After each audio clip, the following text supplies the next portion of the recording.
L'actualité nationale et internationale. Ouaga FM, la radio leader. Ouaga FM, la matinale info.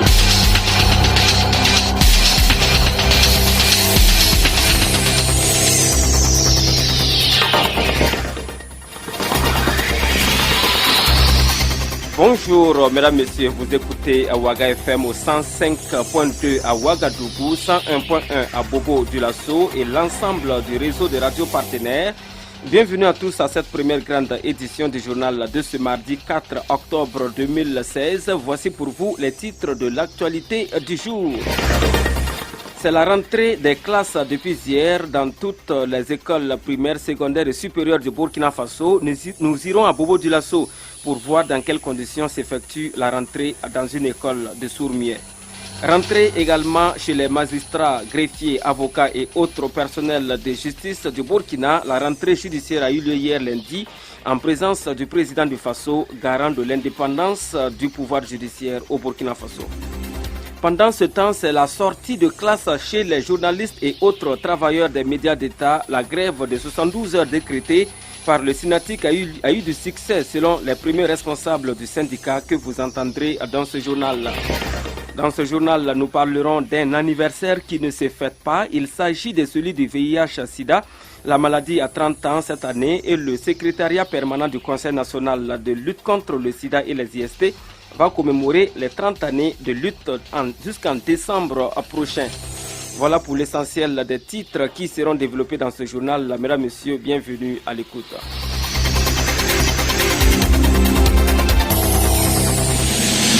Les infos sur Ouaga FM, présentation Paul-Miki Rwamba.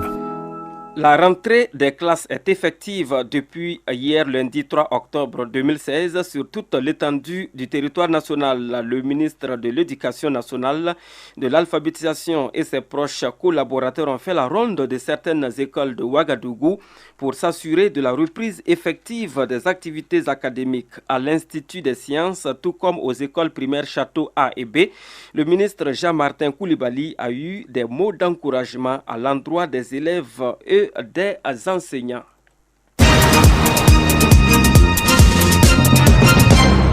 On parle toujours de la reprise des classes et directions Bobo-Dioulasso où cette rentrée des classes s'annonce difficile à l'école des Sourmiers et Fata. Là-bas, les promoteurs de l'école ne sont pas sûrs que les parents d'élèves pourront faire face aux frais de scolarité. Ils ont confié leurs difficultés à notre correspondant sur place à Bobo-Dioulasso, Abdoulaye Ouattara, que nous retrouvons. L'entrée des classes est effective depuis le lundi 3 octobre. L'école des Sourmiers et Fata vivra ou vivra pas. La première des écoles de formation spécialisée traverse de nombreuses difficultés. Victoire Palais, la gestionnaire de l'école, ne sait pas à quel sens se vouer. Nous avons des difficultés d'ordre financier parce que nous encadrons des enfants handicapés en situation de handicap. Et ces enfants de cette couche sont vraiment issus des familles défavorisées. Et ces familles également n'arrivent pas à payer la scolarité qui puisse couvrir les frais de fonctionnement de l'école. Donc, dans ce cas, nous avons besoin vraiment d'un appui financier et d'ordre matériel également pour que l'école puisse fonctionner normalement et pour le bon encadrement de ses enfants. Ifata, en plus de son handicap, est orphelin car n'ayant plus de siège fixe. Autrefois logé à la mission catholique, l'école a été obligée de faire bagage de ce site. Mais pour Victoire Palais, son espoir repose sur Dieu. Aujourd'hui, en tout cas, nous comptons sur la grâce de Dieu pour dire qu'il y a des solutions. Bon, actuellement, nous sommes en train de chercher et nous savons que par la grâce de Dieu, on aura la solution. Nous étions au sein de la grande mission qui hébergeait l'école, mais l'école est partie cette année et nous sommes au secteur 25 actuellement, situé derrière le centre médical Saint-Joseph et à côté du centre Badéa où nous partageons l'école avec une association du volontariat. Selon Victoire Palais, des efforts sont fournis pour une éducation inclusive de tous les enfants du Burkina. Une initiative de l'œuvre de fin mai, Palais Solange, après une formation à Ibana au Nigeria, qu'elle pense que les autorités doivent accompagner. Depuis très longtemps, nous avons encadré les enfants sourds, muets et en même temps les enfants normaux. Il y a eu des enfants normaux qui sont passés par cette école et qui ont réussi. C'est de cette école qu'est sorti 3 autres écoles de Sourmières à Bobo-Dioulasso, y compris leurs enseignants.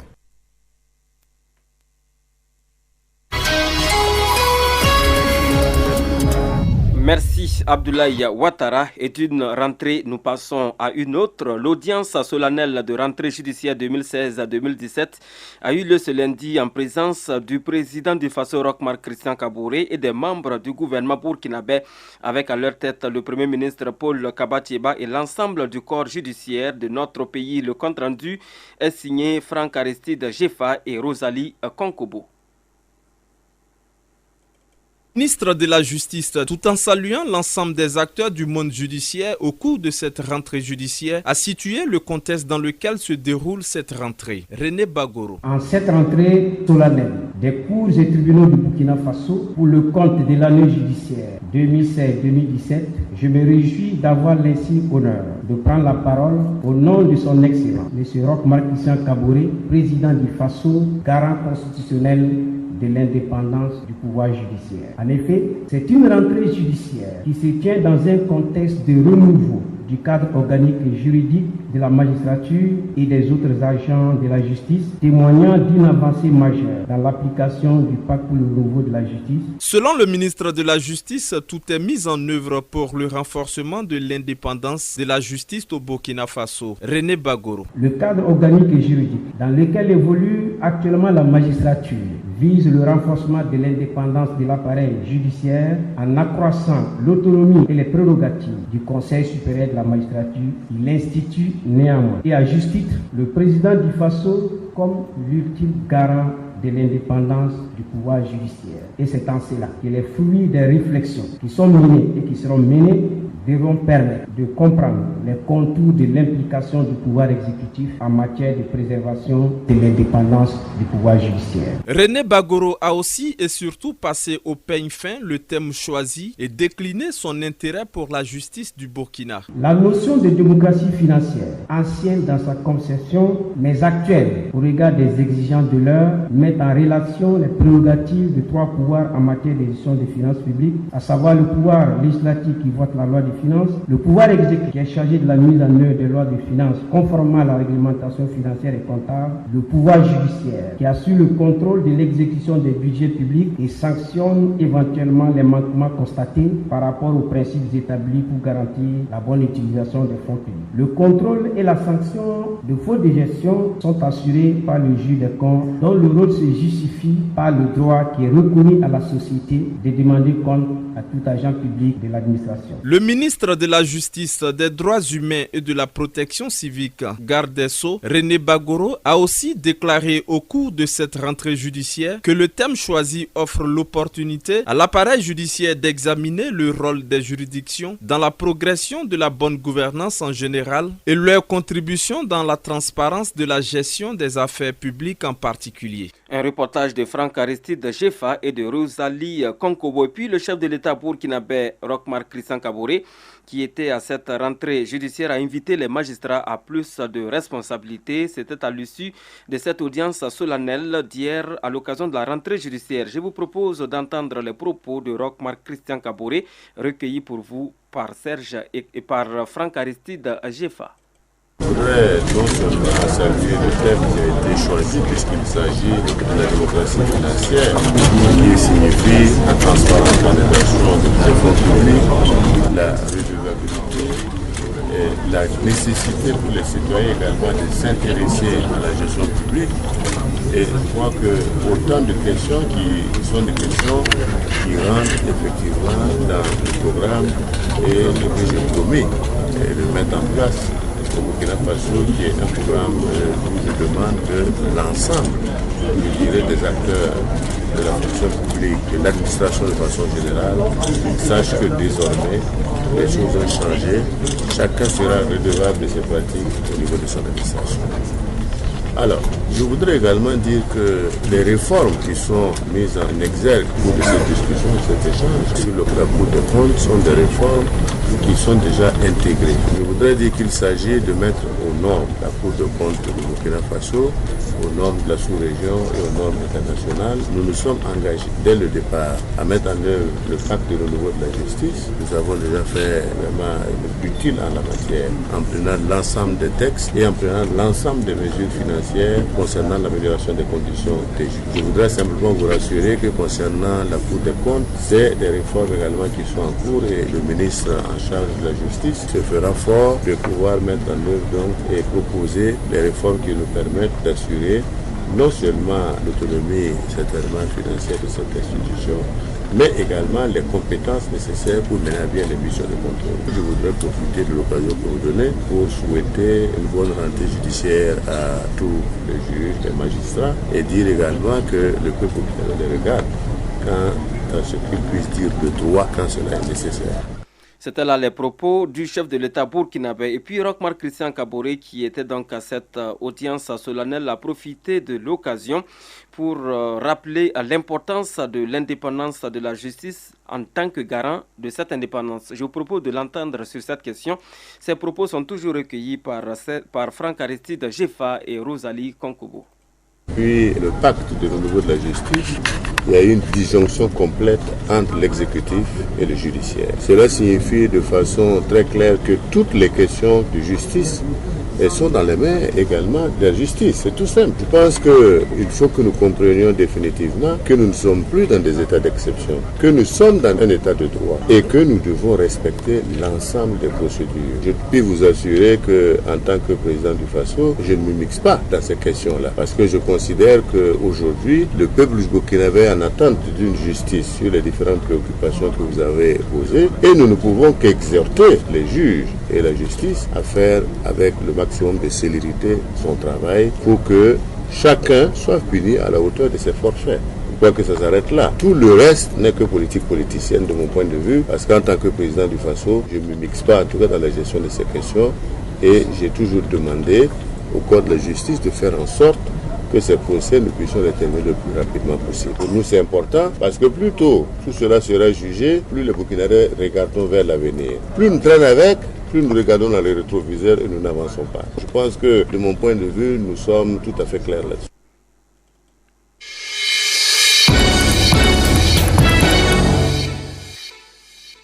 La suite de cette édition du journal à 7h12 et toute autre chose à présent, le syndicat autonome des travailleurs de l'information et de la culture synatique a entamé une grève de 72 heures à compter de ce lundi 3 octobre 2016. Pour cette première journée de revendication, les travailleurs de la radio nationale des éditions Sidoya ont rejoint leurs collègues de la télévision nationale de Burkina pour le piquet de grève qui sera déplacé à la radio nationale et aux éditions Sidoya le dernier jour. Le compte rendu est signé Gérard Sano. Jugé nécessaire d'intensifier la lutte avec les 72 heures de grève pour interpeller encore une fois le gouvernement sur la nécessité d'examiner sérieusement ces points de revendication, notamment l'amélioration des conditions de vie et de travail, c'est-à-dire la révalorisation même des salaires et des indemnités, et puis doter les organes de presse en équipement adéquat pour que nous puissions travailler vraiment dans le sens de l'ancrage de la démocratie, qui est une des missions qui est chère au gouvernement. Voilà pourquoi nous sommes là aujourd'hui, demain et après-demain. En ces termes, défendait cette grève de 72 heures le secrétaire général du Synatique Sidiki Dramé. On se rappelle que le 1er septembre, les travailleurs des médias publics avaient observé un sit-in et le 7 septembre 2016, une grève générale. Ce mouvement qui n'est apparemment pas le dernier, si toutefois le gouvernement ne se montre pas convaincant cette fois-ci, car on se souvient que les premières négociations avaient été infructueuses. Sidiki Dramé. Le gouvernement a ouvert les négociations avec les syndicats en vue de trouver des solutions. Mais dès la première journée, la délégation du Synatique a été très déçue par les propositions du gouvernement. Rien de concret n'a été proposé pour la révalorisation par exemple des indemnités ou des salaires. Au lieu de convergence ce lundi matin, la devanture de la télévision nationale, le vocabulaire était enrichi par le mot réquisitionnés. En effet, il y a des agents qui ont été réquisitionnés pour assurer le service minimum, mais qui ont opposé un refus catégorique, même sous la menace d'être chassés, nous a confié en off un présentateur du journal télévisé. Autour d'un autre agent de nous confier que lorsqu'on prend les différentes indemnités, on se rend compte qu'elles ont toutes été obtenues après des luttes.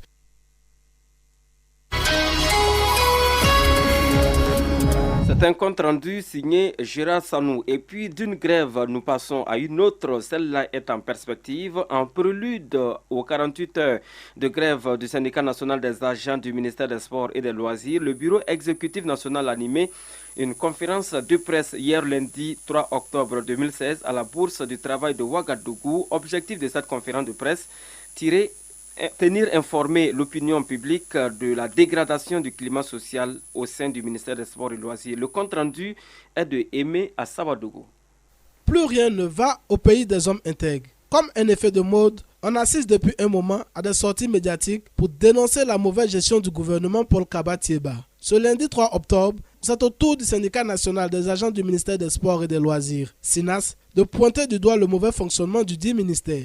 Zono Alexandre, secrétaire général du SINAS, fait le point de la situation. Le recyclage de nos agents. Au ministère des Sports, nous avons des cadres qui peuvent faire facilement 20 ans et plus sans être formés. Ensuite, nous avons le point sur l'indemnité de stage, le paiement des heures supplémentaires. Quoi qu'on dise, le sport se passe au moment où les gens ne sont plus en service. C'est au temps de repos et plus généralement le week-end. Le fonctionnement du ministère, notamment l'équipement des directions déconcentrées et centrales en logistique, matériel informatique et de bureau, qui reste toujours insuffisant. Les affectations arbitraires, parce que jusqu'à l'heure où je parle, nous avons des directions déconcentrées où les DR ont la latitude encore, en fonction de leurs humeurs, d'affecter des agents comme ils veulent au cours de l'année. En ce qui concerne la direction de la médecine du sport, DMS, du ministère des Sports et des Loisirs, son directeur, retraité depuis environ 9 ans, tient toujours les rênes de la DMS. Selon le secrétaire général du SINAS, il existe des querelles de paternité entre le ministère des Sports et des Loisirs et le ministère de l'Éducation nationale et de l'alphabétisation sur la conduite des activités de l'USUBF. Zono Alexandre. Alors, le problème de l'USUBF, c'est un problème d'intérêt en réalité. Depuis très longtemps, l'organisation du sport scolaire est gérée d'une manière qui n'est pas trop catholique. Une fédération de facettes, en réalité parce qu'elle n'a pas les mêmes lits pour travailler, ça c'est un. De deux, la fédération même elle est illégale parce qu'elle n'a jamais été renouvelée depuis sa mise en place. Le renouvellement des fédérations a eu lieu en 2008, ça n'a pas été fait. En 2012, ça n'a pas été fait. Au MENA également, ça leur donne l'occasion justement de dire que le sport, étant donné que les premiers acteurs sont des élèves, alors il faut que le sport leur revienne. Alors que pour nous, pour le syndicat, que ce soit le ministre des Sports et des Loisirs ou le ministre de MINA, ces deux ministres-là exécutent le même programme politique d'un même gouvernement. Ils sont censés se comprendre, c'est une insuffisance du gouvernement Thiéba. Au regard de cette situation, le syndicat national des agents du ministère des Sports et des Loisirs décide de marquer un arrêt de travail de 48 heures allant du jeudi 6 au vendredi 7 octobre 2016. Et voilà, ça bouillonne également au ministère des Sports et Loisirs.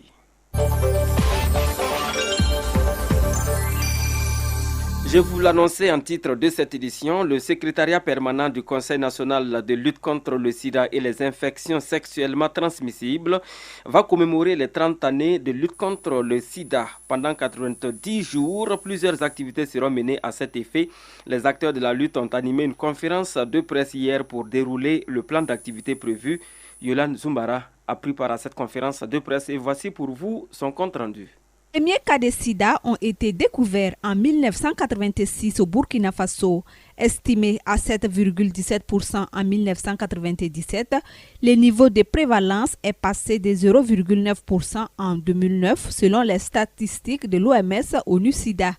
En 30 ans de lutte contre le VIH, des acquis ont été engrangés. Didier Bakouan, secrétaire permanent du CNLS-IST. Lorsqu'on a découvert les premiers cas, c'était des cas de malades. Alors que quand on parle de VIH-Sida, le VIH c'est le germe qui amène le sida. Donc on parle beaucoup plus de 30 ans de présence du sida au Burkina Faso parce qu'il est presque sûr que le VIH c'était un peu avant que la personne tombe malade. Maintenant, sur le plan direct, sur la prise en charge de la prévention, on est passé sur près de 7,17% en 1997 de personnes qui étaient infectées à 0,9% de personnes infectées. On est passé de 0 personnes sous traitement à près de 58 000 personnes sous traitement. Mais nous avons fait la prise en charge des orphelins autres et la prise en charge scolaire de beaucoup de personnes qui étaient vulnérables. C'est sous les thèmes enseignement et perspective que le SPCNLS-IST va commémorer les 30 ans de lutte contre le sida et plusieurs activités sont prévues. Didier Bakouan. Pour le programme, tout commence aujourd'hui avec la conférence de presse qui sert de lancement des différentes activités. Ensuite, nous aurons l'engagement pour le document filmique. Nous sommes en train de faire un documentaire qui va interviewer tous les acteurs qui ont intervenu dans la lutte contre le sida, notamment les anciens secrétaires permanents de la lutte contre le sida, et ce document sera publié très bientôt. Nous avons aussi ce que nous avons appelé la marche silencieuse. Nous avons les journées portes ouvertes sur le SPCNLS cette fois-ci, mais avec tous les acteurs de la lutte contre le sida pour qu'ils puissent exposer. La prévalence est au-dessus de la moyenne dans 5 régions du Burkina Faso. Il s'agit du centre-ouest Koudougou, des hauts-bassins Bobo-Dioulasso, du sud-ouest Gawa, du nord Waiguya et du centre Ouagadougou. Un compte rendu signé Yolanda Zumbara.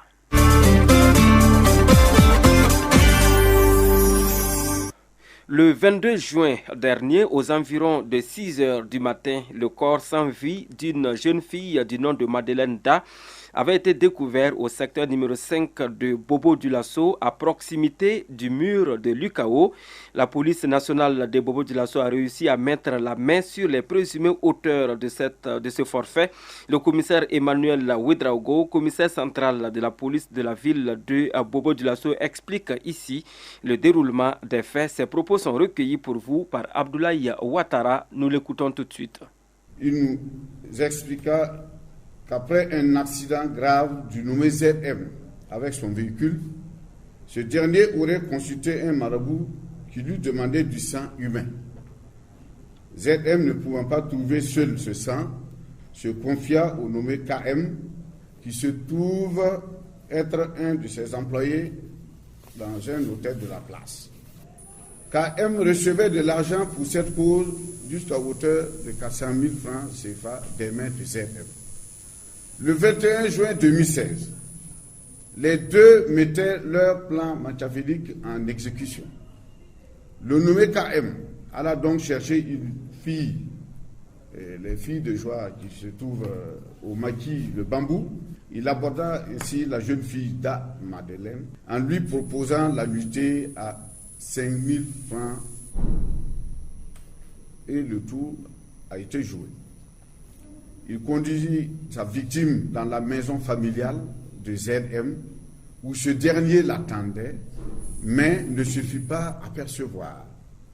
Après quelques heures passées avec la victime sans qu'il y ait des relations coupables, KM décida de la raccompagner à pied en prétextant auprès d'elle que la roue de son vélomoteur avait crevé. Une fois sur les lieux, KM terrassa brutalement la jeune fille. Il a sorti un couteau provenant de la maison de ZM avec lequel il égorgea la jeune fille. ZM, qui suivait discrètement KM à distance, vint et recueillit le sang dans un bidon coupé, selon les dires de son acolyte KM. Ainsi, ils abandonnèrent le corps sur le champ. KM jeta le couteau dans la cour de l'ICAO et ZM apporta le sang de la victime. Et voilà, c'était donc des propos recueillis par Abdoulaye Ouattara, des propos du commissaire de police Emmanuel Ouedraogo, commissaire central de la police de la ville de Bobo-Dioulasso. Et puis, le père de la victime dit s'en remettre à la justice burkinabé. Nous l'écoutons, il est encore au micro de Abdoulaye Ouattara. Moi, c'est M. Da Verdi. Je suis un ex-sergent de l'armée nationale. Qu'est-ce que je peux dire dans cette situation? Moi, je ne fais que féliciter la police. Et je crois que la loi est là. La loi doit faire son rôle. Moi, en tout cas, je n'ai plus rien. Je n'ai plus ma fille, je n'ai rien. Et je suis dans la main des autorités. S'il y a les autorités au Burkina, ils seront tous, en tout cas, les hors-la-loi seront tous pris. Et ils seront sanctionnés à la dernière rigueur, ce que moi je souhaite. Pour que nous soyons tous en paix ici au Burkina Faso. À la dernière rigueur, ce qu'il faut faire, c'est la loi qui connaît. Moi, je m'en tiens à ça. Je ne peux rien dire encore de plus.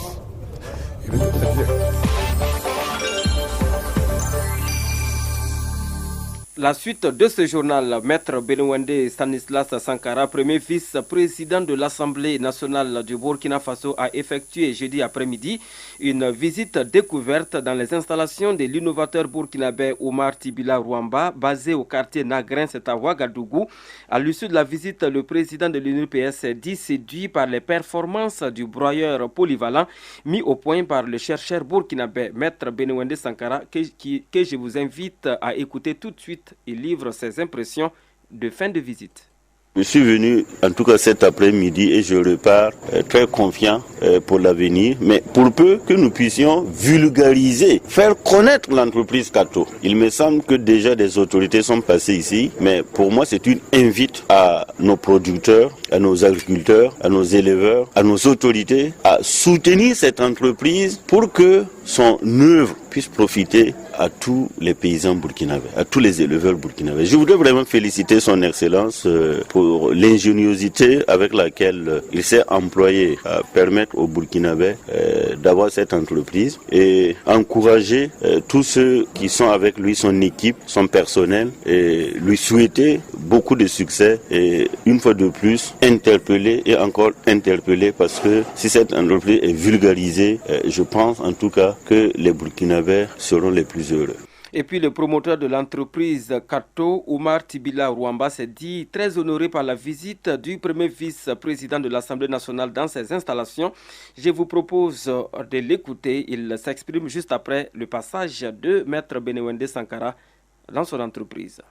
Ça nous réconforte. Ça donne la preuve que là où des Burkinabés travaillent pour le développement, notre Assemblée nationale, à travers les députés, ont un regard sur tout l'ensemble de ce qui se fait au Burkina par des Burkinabés et pour des Burkinabés. En développant notre broyeur polyvalent, le broyeur polyvalent au Burkina, nous avons deux soucis majeurs. Développer l'agriculture, développer l'élevage. En utilisant, en collectant les sous-produits agricoles pour transformer en aliments de bétail. Ça donne de la valeur ajoutée à l'agriculture. Et ça donne de la valeur ajoutée à l'élevage et la protection de l'environnement. Et le souci majeur qui doit éliminer nécessairement les conflits entre l'agriculteur et l'éleveur. Que chaque année, on entend de gauche à droite, il y a des conflits ici, c'est parce que les animaux sont affamés. C'est la famine animale qui donne tout ça. Mais si on peut transformer tout ce qui est sous-produit agricole pour ça, ça va résoudre ce problème-là. Et c'est ce que j'ai toujours raconté et dit. Le Burkina Faso a 274 000 km², avec présentement 18 millions d'habitants. Si seule l'agriculture et l'élevage doivent booster le développement de ce Burkina, il faut trouver nécessairement des outils de travail pour ces braves paysans-là,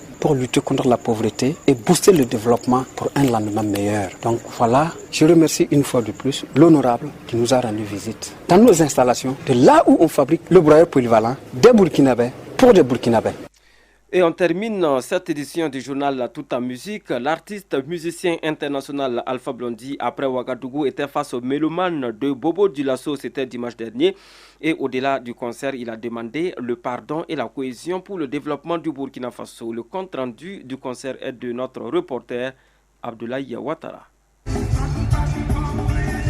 Après Ouagadougou, Seydou Kone alias Alpha Blondy était face aux mélomanes de Bobo Dioulasso au stade Sangoulé Lamizana. Pour Diapresse, l'organisateur, c'était un pari de faire venir Alpha Blondy à Bobo Dioulasso. Alpha Blondy, plus le temps passe, plus il devient lourd financièrement et c'est difficile à déplacer parce qu'il a beaucoup de dates sur le plan international, il est surbooké, arriver à le faire déjà c'est pas évident. Et puis, vous savez, au-delà de l'aspect financier, les exigences techniques de Alpha Blondy sont assez, la barre assez haut. Il faut pouvoir réunir toutes les conditions pour qu'il puisse jouer. Mais je pense qu'on est arrivé à satisfaire à ça. On aurait souhaité que le stade soit rempli, mais on comprend, d'après lui-même, Alpha Blondy, Waïbana.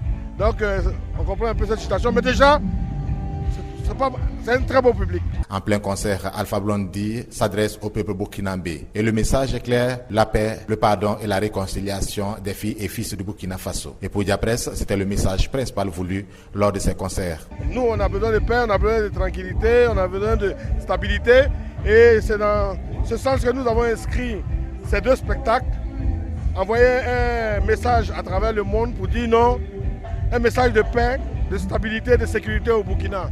Parce qu'il y a trop de choses qui se disent, les djihadistes sont là, les machins, ça effraie les investisseurs, ça effraie les partenaires. Les spectateurs, eux, se sont réjouis. Pour certains d'avoir vu Alpha Blondy, pour d'autres d'être de la fête. Ouais. Ah, je suis très content au concert d'Alpha Today. Parce que depuis que je suis né, je n'ai jamais vu Alpha. C'est ma première fois et puis c'est un grand festin pour moi. Donc je suis très content de voir Alpha. Bon, ce soir, on a retenu plusieurs messages concernant la paix, de conseiller toujours la paix au Burkina Faso. Et deuxièmement, bon, il était content de voir que le gouvernement actuel a enlevé le mandat d'arrêt sur Blaise Compaoré et demande tout le monde de mettre les mains dans la main pour pouvoir construire le Burkina Faso. Des artistes comme Dia Vérité, Jay-Z et Sanabob ont... Alpha Blondy à Bobo du Lasso, c'est un reportage de Abdoulaye Ouattara. GFM, la matinale info. Mesdames, Messieurs, c'est tout pour ce journal de 7h. Merci à vous qui nous avez suivis. Dans un instant, la une des quotidiens vous sera servie par Yolanda Zumbara à 7h45. Commentons l'actualité à 8h, le retour des infos sur la radio de toutes les générations. Excellente journée d'écoute à toutes et à tous.